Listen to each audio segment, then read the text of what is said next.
Pourquoi s'intéresser autant à la cicatrisation? Pourquoi est-ce que quand j'ai une plaie, je me contente pas de mettre dessus un petit pansement bisounours, ou un peu de beurre, un peu de salive, un peu de dentifrice, qu'on m'a déjà sorti, voilà. Non. L'objectif de la cicatrisation d'une plaie, c'est bien évidemment de reconstruire la barrière cutanée, afin de se protéger un petit peu de l'extérieur, afin d'éviter de choper une infection, d'avoir quelque chose de le plus esthétique possible à la fin, le plus fonctionnel possible aussi. Comme la prise en charge d'une plaie ne se fait pas n'importe comment, et ben je te propose justement ce petit topo sur la cicatrisation. On va commencer par une vidéo plus généraliste, avant d'autres vidéos qui vont bientôt arriver, justement sur les thèmes plus spécifiques, des brûlures, le pied diabétique, tu verras bien. Cette vidéo est faite en partenariat avec La Roche-Posay et CeraVe. Alors pourquoi avec La Roche-Posay et CeraVe? Parce que justement, ils ont créé des modules de formation à la gestion des plaies, des modules gratos, et je te mets les liens en description pour que tu puisses y avoir accès, qui servent justement pour les IDE, donc les infirmiers et infirmières, à appréhender la cicatrisation. Ces modules ont été créés par des dermatos et des infirmières avec le DU plaie et cicatrisation, donc des experts du milieu, des experts du sujet, des experts indépendants. Je me suis aidé de ces modules pour créer la vidéo, et en même temps, ces mêmes experts ont accepté de relire mes notes, comme ça je suis à peu près sûr de ne pas te dire de bêtises. Je te retouche un mot sur les modules à la fin de la vidéo. En attendant, on commence, c'est parti.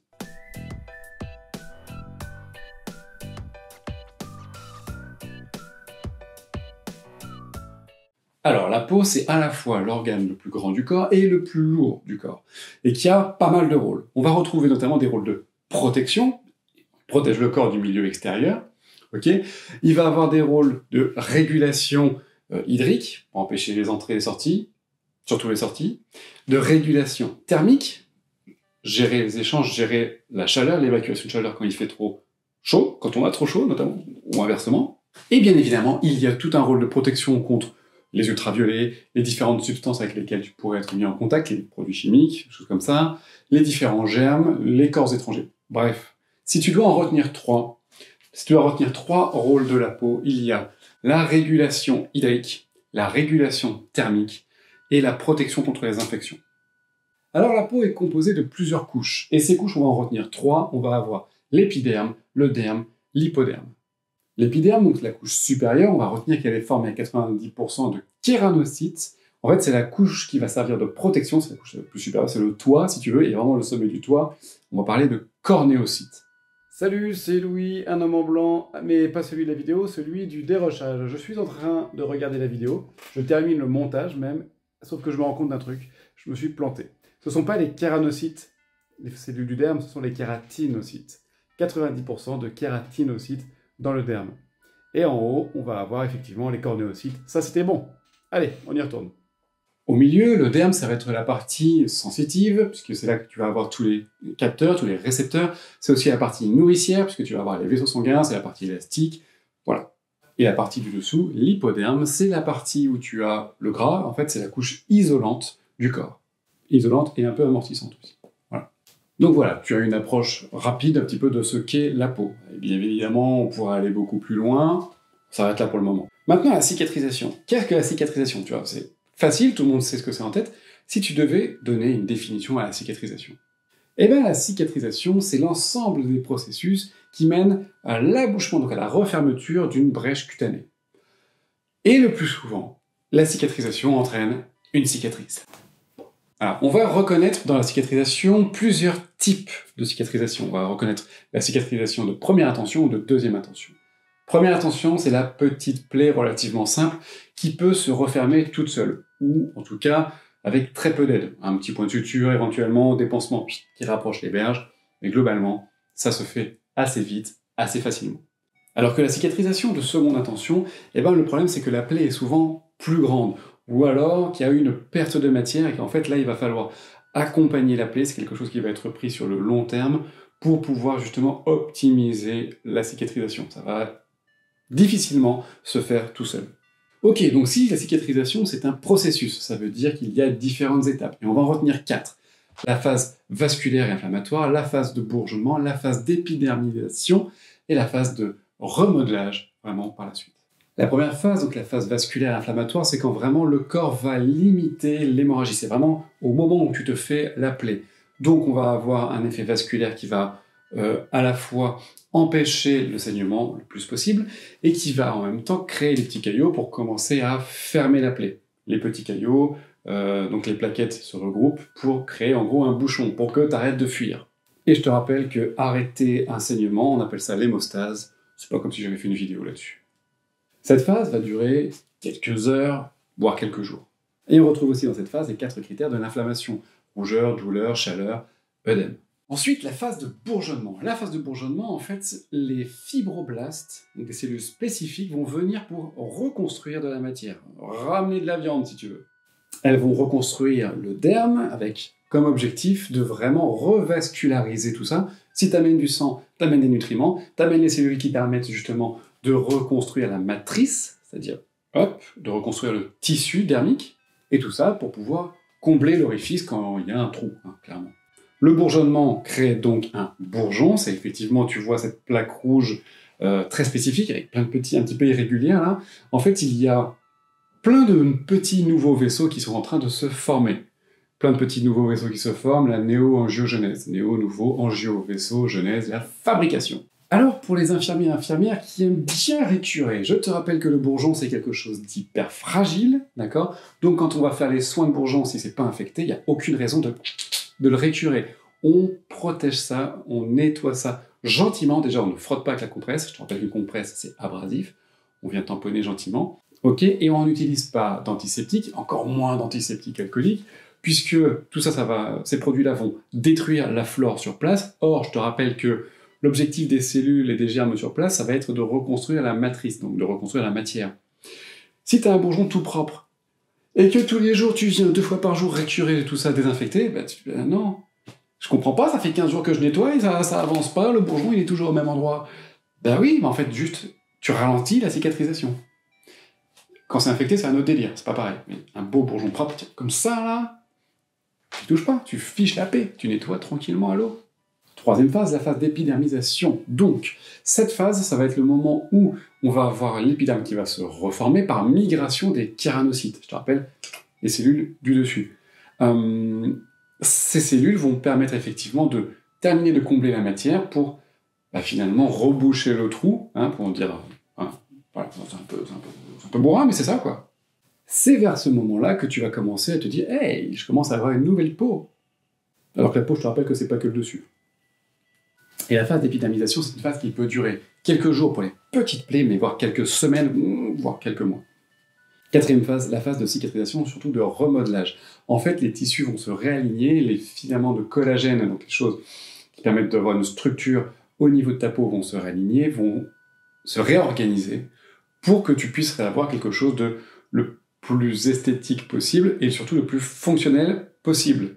C'est d'ailleurs au terme de cette phase de remodelage, qui peut durer des semaines, des mois, voire des années, que tu vas avoir ta cicatrice définitive. C'est aussi dans cette phase que tu vas pouvoir aider au maximum ton corps à avoir quelque chose de plus esthétique, autant que faire se peut, d'accord, en tout cas de moins visible. C'est aussi à ce moment-là que tu vas avoir quelque chose, que tu peux travailler le sujet pour avoir quelque chose de plus fonctionnel. Imagine, tu as une grande plaie au niveau d'une articulation. Le problème des cicatrices, et on reverra ça pour les brûlures, c'est très très important pour les brûlures, c'est que si tu as une plaie sur une articulation, eh ben ça peut limiter, tu vois, si j'ai une grosse plaie là, mettons, eh ben ça peut limiter l'ouverture, l'extension de l'articulation.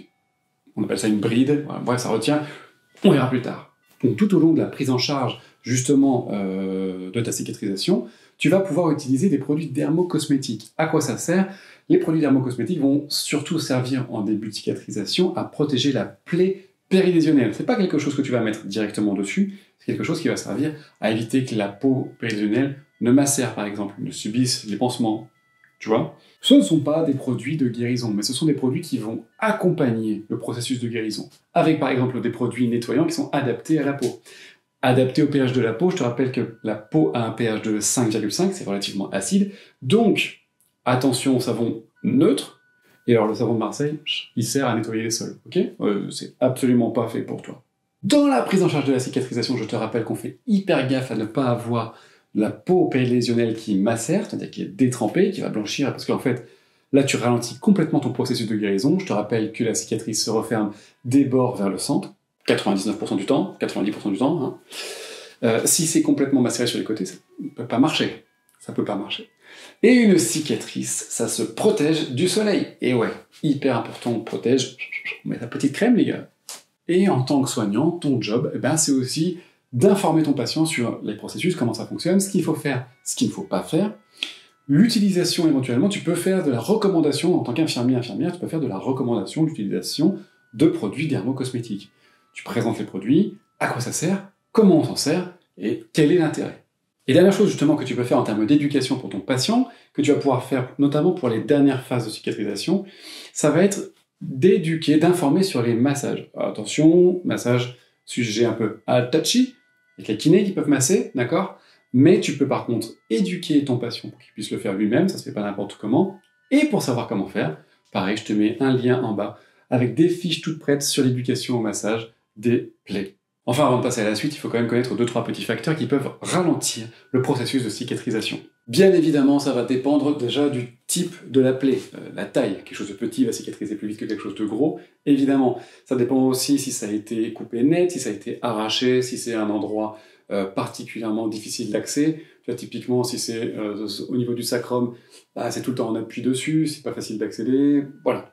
Tout ça, ce sont des facteurs qui peuvent ralentir la cicatrisation. Bien évidemment, on va avoir aussi certaines pathologies, notamment les diabétiques, qui cicatrisent très mal, entre autres parce que la néo-angiogenèse se fait mal chez eux. On va avoir les patients avec de l'insuffisance veineuse ou de l'insuffisance artérielle aussi, qui vont moins bien cicatriser. On va avoir tous les patients dénutris ou malnutris, parce que à un moment, si tu ramènes pas des protes, principalement, si tu ramènes pas justement des nutriments, des briques pour construire, tu n'auras jamais ta maison construite. Hein. C'est logique. Et tout ce qui est infection, bien évidemment, on en prend soin au maximum tant que c'est pas infecté, mais quand c'est infecté, il y a un moment, il va falloir nettoyer. Un patient non éduqué à sa prise en charge de la plaie, forcément, on va pas faire les choses correctement, on va pas comprendre l'intérêt d'utiliser tel ou tel produit, tel ou tel pansement, de ne pas tripoter, de mettre quelque chose, de se laver les mains, voilà. Donc ton job, c'est aussi l'éducation du patient, mais ça peut être aussi l'éducation de tes collègues soignants, pour qu'ils puissent enfin comprendre ce qu'on fait ou ce qu'on ne fait pas au niveau des plaies. Je te rappelle, hein, si jamais tu as un petit doute, tu as les modules à disposition. Ah oui, le plus gros problème commun à toutes les pathologies, problème commun à tout, de toute façon, quand il y a une connerie à faire, c'est pour elle, la clope. Donc, pour prendre un patient en charge correctement, et il va falloir prendre en considération tout ça, tous ces facteurs. On va prendre son patient dans la globalité. On va se faire un petit topo rapide sur les différentes familles de pansements qui existent. Alors, je vais pas te faire les pansements un petit peu spéciaux, genre la larvothérapie, le caisson hyperbare, ou tout ça. Non, on va rester sur les grandes familles classiques. On va commencer par les pansements hydratants, les pansements qui vont pouvoir à la fois ramener de l'humidité pour maintenir le milieu humide. Alors, quand je dis le milieu humide, c'est la plaie en elle-même. Je te rappelle que les berges et surtout la peau périlésionnelle ne doit jamais être humide, jamais être détrempée. Niet. Donc, un pansement humide doit être bien adapté justement à la taille de la plaie. Ça va servir notamment à hydrater, à capter les exsudats aussi quand il y en a, à déterger. Voilà, tu vas retrouver tout ce qui est les tuiles gras, les hydrocolloïdes et les hydrogels. Bien évidemment, des fois il y a des plaies avec beaucoup d'exsudats, ça suinte. À ce moment-là, on va plutôt rajouter quelque chose d'absorbant, un pansement absorbant, pour limiter, parce qu'il y a un milieu humide, c'est pas un milieu détrempé, c'est une humidité contrôlée. Et là, les pansements absorbants ont toute leur utilité. On va avoir, en cas d'infection, les pansements bactéricides, avec notamment les pansements à l'argent ou les pansements au charbon. En cas de saignement important, on va avoir tous les pansements qui sont hémostatiques, avec la grande famille, tu as déjà entendu parler des pansements alginates, le coalgan. Tu sais par exemple celui que tu te cales dans le nez en cas d'épistaxis. Et puis il y a le pansement classique, le pansement sec, qui sert juste à recouvrir, à protéger la plaie, des fois à retenir ce qu'il y a en dessous. Je ne te parlerai pas aujourd'hui des pansements plus complexes, avec les pansements primaires, les pansements secondaires, les interfaces, les absorptions verticales, les absorptions horizontales, la larvothérapie, le caisson hyperbare. On verra plus tard. Et on a une grande famille qui se développe de plus en plus depuis plusieurs années, là, qui est hyper efficace, qui est trop bien. Les pansements à pression négative, les VAC, qui sont très utilisés notamment dans les plaies cavitaires. Alors, ton job, quand tu arrives sur une plaie, qu'est-ce que tu dois faire? Quel est ton raisonnement? Que tu sois soignant ou pas d'ailleurs. Quel est le type de plaie? Quelle est la phase de cicatrisation? Quels sont les antécédents, les besoins du patient? Qu'est-ce que lui connaît de sa cicatrisation? Qu'est-ce que lui connaît un petit peu, quelle est sa vie globalement, pour pouvoir... prise en charge globale, je te rappelle. Et puis, mine de rien, quelle est la prescription médicale? Pour t'aider à ça, on va se faire 5 minutes avec des petites photos pour essayer de justement te situer à chaque fois où on en est de la prise en charge. Donc là, par exemple, on a une très belle nécrose. Une nécrose, c'est quoi? C'est du tissu qui est mort, soit à cause d'une ischémie, donc il n'y avait plus de sang, plus d'oxygène, soit à cause d'une infection, soit à cause d'une agression par des agents chimiques, des fois certains médicaments. La nécrose peut être sèche ou molle, et la prise en charge ne sera pas tout à fait la même, notamment chez une personne diabétique. Ici, on a un bourgeon magnifique, c'est bien rouge, c'est légèrement humide, pas d'écoulement, pas d'exsudat. Il va falloir protéger la plaie, la guider. J'ai l'impression de faire Miss Météo là, comme ça. Ici, on a donc une plaque de fibrine. La fibrine, ce sont des protéines qui se sont liées pour former justement cette espèce de plaque jaune. Ça peut être exsudatif ou non, colonisé ou non, et le problème surtout, c'est qu'il va falloir la virer cette plaque parce qu'elle empêche justement les fibroblastes de reconstruire la matière au-dessus. Pour l'épidermisation, on est donc là dans la phase de recouvrement tissulaire. Il va pas falloir s'amuser à mettre et enlever des pansements. Ok, on va protéger éventuellement si besoin. Si pas besoin, on peut laisser à l'air libre, les gars. Et pour la cicatrice, il va falloir hydrater la plaie, la protéger contre tous les frottements, les coups, etc. La protéger à un max du soleil pour éviter d'avoir une hyperpigmentation. Et ce dont je te parlais tout à l'heure, éventuellement éduquer au massage, travailler avec les kinés pour qu'ils viennent voir un petit peu la plaie, bien évidemment, c'est leur spécialité. Si jamais tu veux éduquer ton patient, je te rappelle qu'il y a les fiches en description.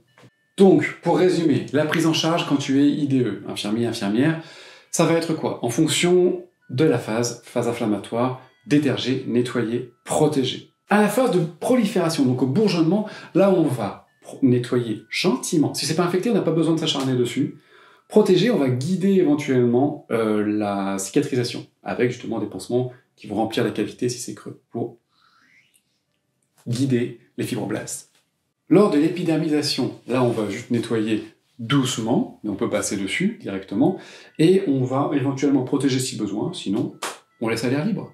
Et lors de la cicatrisation et du remodelage, on n'hésite pas à hydrater la cicatrice et éventuellement faire masser. Et donc tout au long de ce processus, il y a les produits dermocosmétiques qui vont justement accompagner, qui vont te permettre d'avoir une cicatrice optimisée. C'est pas ça, encore une fois, qui va faire disparaître comme ça, ok, mais c'est quelque chose qui va pouvoir vraiment limiter par la suite et qui va surtout rendre beaucoup plus confortable le processus pour ton patient. Voilà, on s'arrête là pour aujourd'hui. C'était un topo, je sais, très généraliste, mais c'est nécessaire de commencer par ça pour pouvoir passer dans le dur par la suite. Merci encore à La Roche-Posay et à CeraVe qui ont produit les modules gratuits justement pour la formation. Je t'ai dit, moi, ça m'a servi de support. D'ailleurs, tu regarderas l'image du début, elle vient de leur module de formation.